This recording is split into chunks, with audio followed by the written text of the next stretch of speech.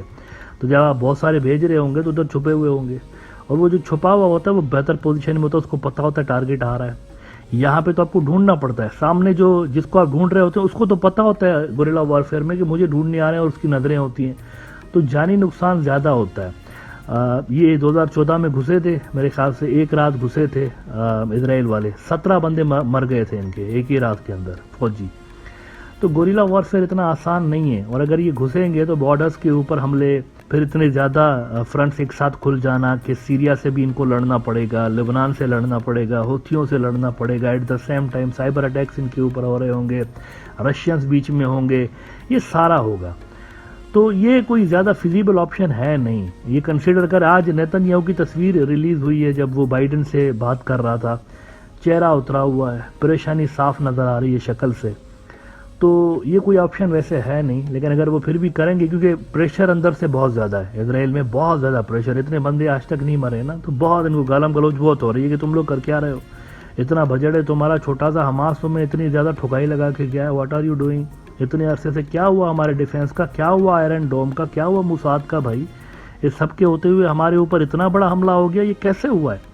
تو پریشر وہاں پہ بہت زیادہ ہے اس کے اوپر بھی. ناؤ دیکھتے ہیں کہ یہ کیا حرکت کرتا ہے. 24-48 گھنٹوں میں چیزیں کلیئر ہو جائیں گی کہ یہ گھس رہا ہے اندر یا نہیں گھس رہا, اور کیا یہ بارڈرز پر لڑائی کر رہا ہے. یعنی ابھی تھوڑا سا شانتی, یہ طوفان سے پہلے کی خاموشی ہے یا یہ مار کھانے کے بعد والی خاموشی ہے, یہ 24 گھنٹوں میں ہمیں کلیئر ہو جائے گا. مین وائل امریکنز کو چائنیز میڈیا ٹونٹ کر رہا ہے. اس اتنے بڑے حرکت کے بعد بھی امریکن سدھر نہیں رہے. آج بھی بائیڈن صاحب نے کچھ اسٹیٹمنٹس دیے ہیں کہ اسرائیل کے لیے ہمیشہ ہم کھڑے رہیں گے, اسرائیل کے ساتھ, بالکل اسرائیل ہم ایک جسم دو جان, پتہ نہیں عجیب قسم کی ان کی کمنٹری ہوتی ہے ہمیشہ اسرائیل کے حوالے سے. لیکن یہ جو بائسڈ اپروچ ہے نا, ون سائیڈڈ, اس کو ہمیشہ چائنیز کرٹیسزم کا نشانہ بناتے رہتے ہیں کہ آپ تو صرف ایک سائیڈ کی طرف جھکے ہوئے ہیں, بھائی آپ کیا پیس لائیں گے وہاں پہ. آج گلوبل ٹائمز نے رپورٹ کیا ہے, چائنا کا سرکاری اخبار ہے, crazy talks on Israeli Palestinian conflict prove US is enemy of world peace. دنیا کے امن کا سب سے بڑا دشمن یہ ہے امریکہ, یہ چائنا کا میڈیا کہہ رہا ہے, سب سے بڑا دشمن یہی ہے دنیا کے امن کا. یہ پیس ہوتا ہوا دیکھنا ہی نہیں چاہتے دنیا کے اندر, یہ ہمیشہ چاہتے ہیں لڑائی مار کٹائی چلتی رہے, اور یہ بس اس کو دیکھ کے اور اسی پہ پالیسیز بنا رہے ہوتے ہیں. تو مترو ایز آف ناؤ سچویشن کچھ یوں ہے کہ شدید ترین پٹائی اسرائیل کی ہوئی, اور اس پٹائی کے بعد فی الحال ایک پاز کا بٹن ہے. اب دیکھتے ہیں کہ اگلا جو راؤنڈ اگر شروع ہوگا, جو کہ دعا ہے کہ نہ شروع ہو, امن آ جائے اور 2 اسٹیٹ سولوشن کے اوپر کوئی کام ہو, کیونکہ یہی تو سلسلہ ہے نا, مطلب آخر میں ہونا تو یہی ہے کہ کوئی ٹیبل پہ بیٹھ کے بات کریں گے. جنگ سے تو مسئلے کا حل نہیں نکلے گا نا. اور حماس کو ختم کریں گے، حماس از آئیڈیالوجی جنگ سے کبھی ختم نہیں ہوتی. آپ بندوں کو ماریں گے، دوسرے آ جائیں گے ان کی جگہ پہ. آئیڈیالوجیز جو ہوتی ہیں نا ان کو اس طرح طاقت کے استعمال سے ختم نہیں کیا جا سکتا. یہ کوئی سلیوشن نہیں ہے. سلیوشن یہ ہے کہ ٹیبل پہ بیٹھ کے سارے بات کریں. اب دیکھتے ہیں کہ وہ ہوتا ہے یا میڈنس جاری رہتی ہے. یہ ہمیں 24 سے 48 گھنٹوں میں تھوڑا سا کلیئر ہوگا. ابھی تھوڑا سا دھندلا سا نظر آ رہا ہے کیونکہ کچھ ہو نہیں رہا زیادہ کچھ خاص گراؤنڈ پہ.